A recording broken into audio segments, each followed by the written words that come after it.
Good morning, everybody. Welcome to Bridging Education Systems Together to Strengthen California's Teacher Workforce. We appreciate you being here today for day 2 of our conference. Day 1 of our conference this past Wednesday was really spectacular in terms of everyone coming together and really thinking about what do we need in teacher preparation across our systems and how can we best work together to help our teachers in California. This is always an important question. But honestly, right now, as we are still in the pandemic, it's even a larger, heavier question. And so it's really important for everybody to be here today. We know it's an extremely busy time of the school year. We know some people have their opening days at their colleges today, and you're still showing up to this. And so we just want to say that we appreciate you, and thank you so much for being here. Again, I just want to share that we are so excited for day 2 of the conference. I sent some quick housekeeping information via email. Thanks to everybody who's keeping their cameras on. Thanks for your names. It just humanizes the experience for all of us, and we greatly appreciate it. We've got a huge day ahead of us. Even though it's only till 2, it is totally jam-packed. There are no breaks today. You just got to take your breaks when you need them yourself. But we have a great day planned. We have got the beginning of our morning here is Sarah Neville-Morgan from California Department of Education. Sarah is one of the best people in our education systems who's leading the state of California. She's leading our early care TK through 12. So many of our children and families and future teachers are impacted by the work that happens at Department of Ed. I should just say all of them are. And so we're so grateful she's here. After Sarah, we go straight into our first breakout of the day. You're going to have 3 fantastic breakouts to choose from. We've got like really good breakouts today. It's going to be a hard one to choose, I think, but I think that's a better thing than not having good options. So, and then after that, we've got Tanette Salter coming in from Joint Special Populations to talk to us. I love JSPAC. I love Tanette. We spent a lot of time really researching what it means to humanize the education experience for our students, especially in the virtual space, especially during a pandemic. I can't wait to hear Tanette reflect on silver linings. And just kind of where we are and where we're going. I'm also excited that Marquita from the CSU system is coming back to talk to us today. Marquita is always a resource, and she has a ton of information, and I'm really excited to hear from her later today. After Marquita, we go to a breakout. I'm sorry. At one point, we also have a cross-system activity in there. I'm sorry I didn't add that while I was talking about it. And then at the end of the day, we come together for a quick 30-minute call to action. And so thank you so very much for being here today. Thank you for investing in yourself. Thank you for investing in your students. Thank you for investing in California's teachers. This conference brings together 55 community colleges. I want to make sure I have the exact right numbers. We have representation from 15 Cal States. We have representation now from 4 of our UCs, which I was so excited. I'm a graduate of UC Santa Cruz, and the UC who just joined the conference for today is UC Santa Cruz. So I was very thrilled that they're with us. We also have over 13 county offices of education and districts that are involved, and so many nonprofits and education agencies. In your program today, there's actually a full listing of all the different groups that registered for the conference. And it's just so beautiful because it truly shows that we are a cross-system event that's happening right now. So thank you for your participation. I hope you have a wonderful day today. But with that, I want to go ahead and introduce Sarah Neville-Morgan. Also, Rosemary, would you mind making Sarah co-host right now too? I realized I hadn't done that yet. Thank you so much. Sarah Neville-Morgan is one of the best people. I've had the chance to watch her on things. I've had the chance to work with her. I've had the chance to be on committees that she was, leading, and she's just a great person. I'm going to read her bio, but I just want to let you know, like, when we're talking about walking the talk, Sarah Neville-Morgan walks the talk. She is totally in it, heart, soul, everything. And so, Sarah, we so appreciate you. In May 2019, Sarah Neville-Morgan was appointed by State Superintendent of Public Instruction, Tony Thurmond, to serve as the Deputy Superintendent for the Opportunities for All branch at the California Department of Education. In this role, Sarah Neville-Morgan oversees a branch with nearly $10 billion budget and 5 divisions, including early education, expanded learning, multilingual support, nutrition services, and special education. Opportunities for All branch is responsible for helping all of California's 6.2 million students from cradle to career have access to quality preschool and after-school programs, adequate access to nutritious meals, and quality, inclusive public education that enhances their well-being, supports multilingual language development, and improves their educational potential. Prior to being named Deputy Superintendent, Sarah Neville-Morgan served as the Director of California Department of Ed's Early Learning and Care Division and provided leadership to ensure high-quality early education programs for young children and families. Previously, she served as the Deputy Director of Program Management at First Five California, as Deputy Executive Director of California Early Learning Council, as an academic child development specialist at the UC Davis Center for Child and Family Studies, and also provided child development to foster care parents and worked in a child care resource and referral agency. With that, let's all give Sarah a warm welcome. Sarah, we are so grateful for you being here today. Thank you. Thanks so much, Renee. I really appreciate it. And good morning to everyone who's able to be here today. I also know that a lot of people have back to school, so there's school drop off, and with most of our children and students being back in person, yay, a lot going on across Californian communities. So thank you for helping prioritize by attending this as well. I really want to do an appreciation for Renee, who I think was the power behind all of this and made this event possible. And I always have to thank my team at CDE who go above and beyond every single day, and all of you who work in education. It has been an unprecedented time, and everyone continues to show up and really support the needs of all of our young children and students across California. So I'm going to go into a couple things. I think I have about 20 minutes, Renee, but you can always cut me off. What's so hard for me about this is I'd rather be in a room in a big circle and have you guys be able to dialogue with me a little bit more. So this one-way communication is not something that I'm ever super happy with, but I also can chat away for a long time. So hopefully you all feel comfortable, and I can pause a little bit to see if there are questions or dialogue. Our budget this year, the California state budget 2021-22, includes historic new and expanded investments in education. So I'm going to highlight a little bit of that, talk a little bit about the interaction, and then drop more deeply into sort of workforce, especially around universal preschool. So not only did our budget include more money than it's ever had, we also had 3 universals as educational investments: universal preschool, universal expanded learning, which is after school programs, and universal meals. All of those related to equitable opportunities for our students. The budget also is funding thousands of full service community schools that really wrap around with mental health, social and family services, support for educators that are really supporting the most vulnerable students or those promise-based students, and looking at improved teacher to child ratios, teacher to student ratios, as we look at needing to wrap around and really support all of our communities coming, I say coming out of COVID, but we're really back in COVID, or I guess addressing the long-term impacts of COVID. We're really excited at the department about the interconnected nature of these investments.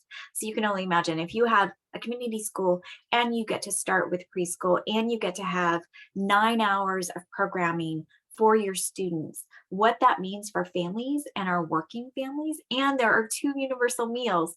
So no longer are you called out as a student for being the student who needs a free and reduced lunch, but everybody on your campus is getting access to meals in the same way. Just so much around that really wraps around to create things that our children and students need right now.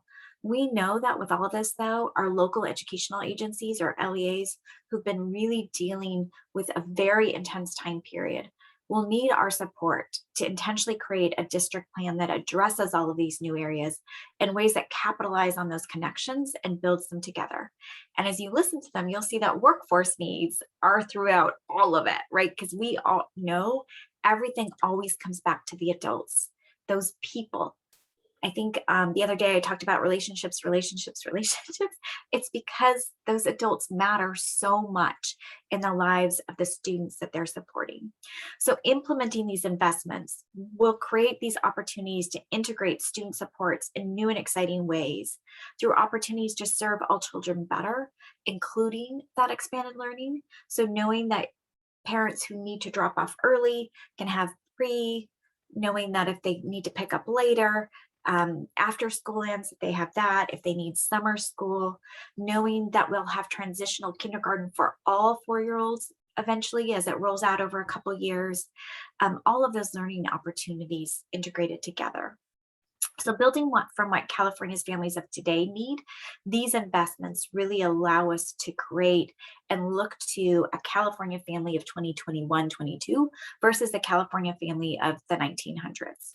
We are particularly excited about the opportunity to leverage these investments to build a coherent preschool to third grade system through a collaborative leadership process. So both internally in the department and externally with all of you as partners to really ensure that our working families have the supports they need to, to be able to work while their children are engaged in high quality instruction and expanded services that address whole child. So dropping more into preschool through third grade, at CDE, our goal is to really ensure that all young children have access to a high quality, inclusive, and multilingual preschool program with alignment and partnership up through the early grades to really support improved outcomes and continue that laser focus on equity. So that includes supporting our communities and programs to provide those services, creating learning environments that embody our multilingual and multicultural communities that support English development as well as supports for home language, engaging families and children, and doing all of that in that intentional P through way. We know, all of you know this very well, that student achievement gaps already exist when children enter the public school environment. So children of color and dual language learners are also identified for special education supports later than their peers, exacerbating delays and long-term disabilities. We also know that too many young children with disabilities are only offered special education services in separate settings from their peers. We also know that dual language learners, or English learners as they call them in K-12, we tend to think more of it as an asset base. But unfortunately, they have one of the highest dropout rates, almost 24%. And we know that children of color, especially boys of color, are more likely to experience suspension and expulsion in preschool and early elementary grades. Poor academic achievement in elementary school is one of the strongest predictors of dropping out. So all of what I just shared is why we have a vision for P3, why we want to drop in and really address some of those equity and systemic racist issues early on and embrace our opportunity with expansion of state preschool, with our partnerships with Head Start and others, and with this universal preschool for 4-year-olds through transitional kindergarten. I think I only have a couple minutes left, so I'll try to speed up. So with all that, you all are so needed. You can only imagine the workforce pieces that we need. There was an Early Childhood Workforce Index 2020 report that showed we have about 2.8 million children between the ages of birth through 5. And there are about 117,000 members of the early childhood workforce. So that ratio of early childhood teachers to children that they serve is 1 to 25. Well, if we look at another state, Massachusetts, that ratio is about 1 to 12.6. So we're about double. We know we need more teachers. We know we need more licensed care. And then if you look at K-12, we actually know that some of our schools right now, as they reopen, are struggling because they've had teachers that didn't return. And so that teacher pipeline issue is just growing and getting exacerbated as we move forward in California. So we need to invest in a system that supports that teacher pipeline. As we look at things like the launch of universal preschool through TK, according to the Center for the Study of Childcare Employment, big shout out to Leah Austin and her team, we'll need approximately 8,000 to 11,000 additional lead transitional kindergarten teachers. when we already face that K-12 teacher pipeline. And we know in our teacher pipeline, we face shortages, especially in teachers who are in the special education areas. We face a lack of male teachers, and we face a lack of teachers of color who best reflect their students and their communities. So really lifting up some of that data to target and create partnerships in a different way where we can support all teachers who are interested, whether they be in early childhood, whether they be in expanded learning, to move up in different career lattices and continue that community build so that our teachers really do reflect their students. So we also know that we have a K-12 teacher population who may want to teach TK or universal preschool, right? We also know that we have a lot of early childhood teachers who might want to move up and teach TK. So it's sort of like a both directions. Looking towards other states, we can really see some ways to do some investments that were really helpful and supportive across that workforce piece. So one of the states that I look to for their lessons learned is New Jersey. So a lot of you probably know about New Jersey and their Abbott court case in 1998 that really created universal preschool in certain districts as part of their equity and race issues. So one of their requirements from Abbott, in order to get there super quickly, they had to mandate and build a robust pipeline of future educators. So they actually expanded investments in higher education and in professional learning and created multiple pathways to a P2 credential, really including that traditional 4-year BA, looking at postbachelor, looking at alternate route pathways, all of those things to get people where they needed to be with lots of supports embedded around them. They also had state-funded scholarships. So Renee, I know you shared the other day how you're still paying off your loans. Like, why does our workforce, who help support our teachers, who help support our children, even have loans? So what can we do in a system that really helps enable our educators to go back to school so they can meet requirements, to meet demand, to meet increasing qualification pieces, and to address that? We also, in this look at universal preschool, have to look at pay parity. So our K-12 teachers, even though they don't make nearly as much as they all deserve, are also in New Jersey, there was a mandate for them to have that P3 certification and to get paid the same regardless of where they were. So I know that they've struggled with that over time. I went to a table with them and really got to hear how they had to keep working on that equity and pay. But I know it's something that everybody here is really committed to.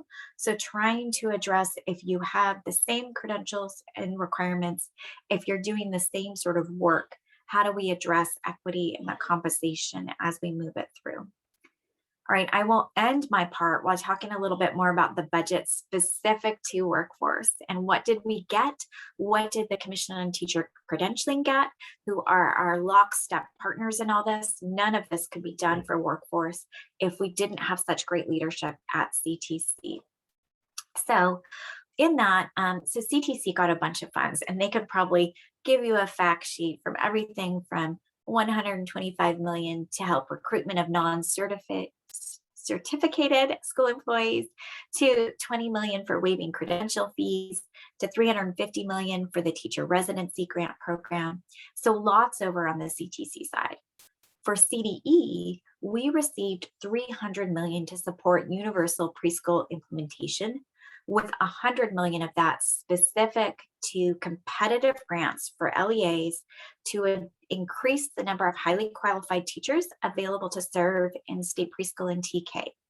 So, as well as addressing some of the pieces around kindergarten. So really looking at early childhood in our educational system and knowing that we want teachers who can do inclusive classrooms, that can be culturally responsive, that can support dual language learners and learning, that can enhance social emotional learning, that can implement trauma-informed practices and restorative practices, and mitigate that implicit biases and others around that lead to things like exclusionary discipline.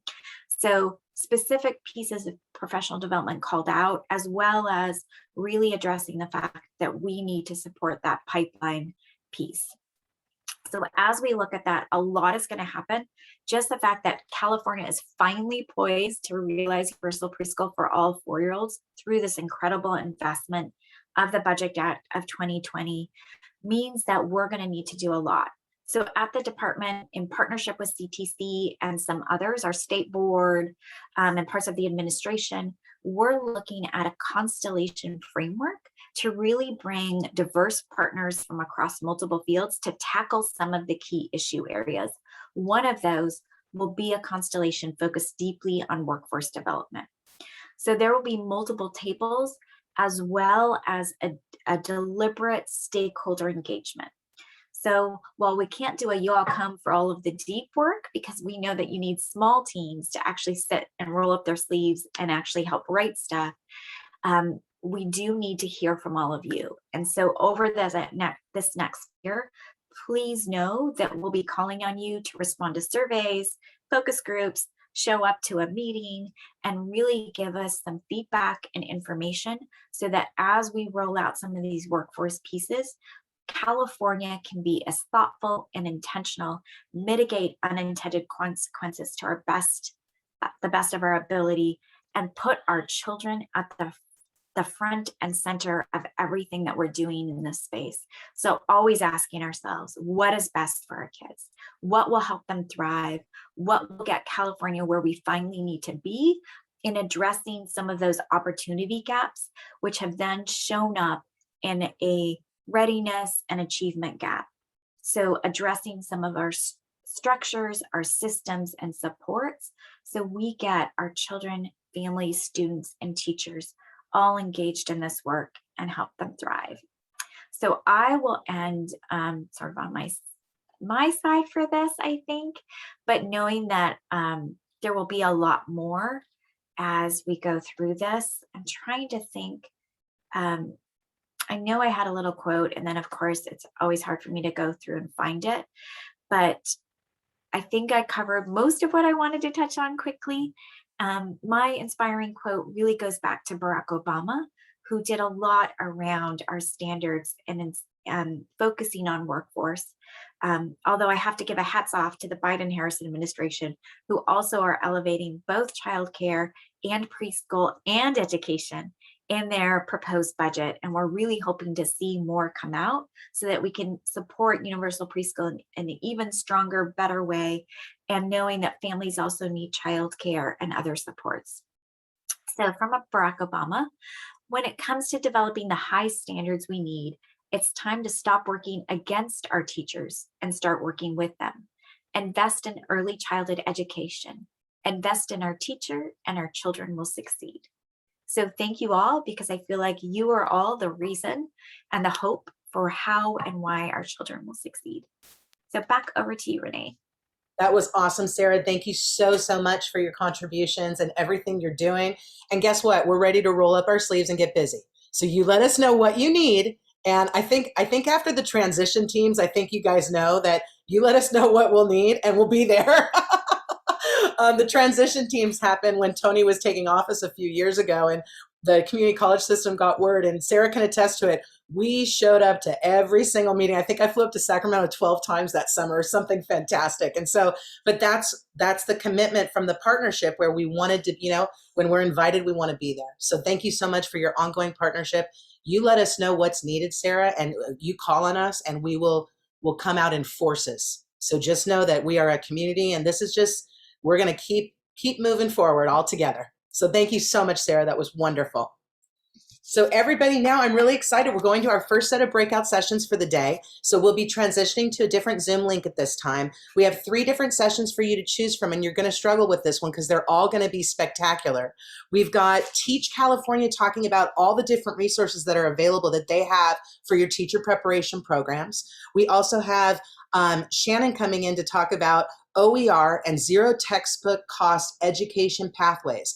Imagine if we could create pathways for our future teachers that have no textbook costs along the way. I can tell you for sure between my 3 degrees, I'd probably have maybe $10,000 less of loans if I didn't have those textbooks, right? So we know that work is really important.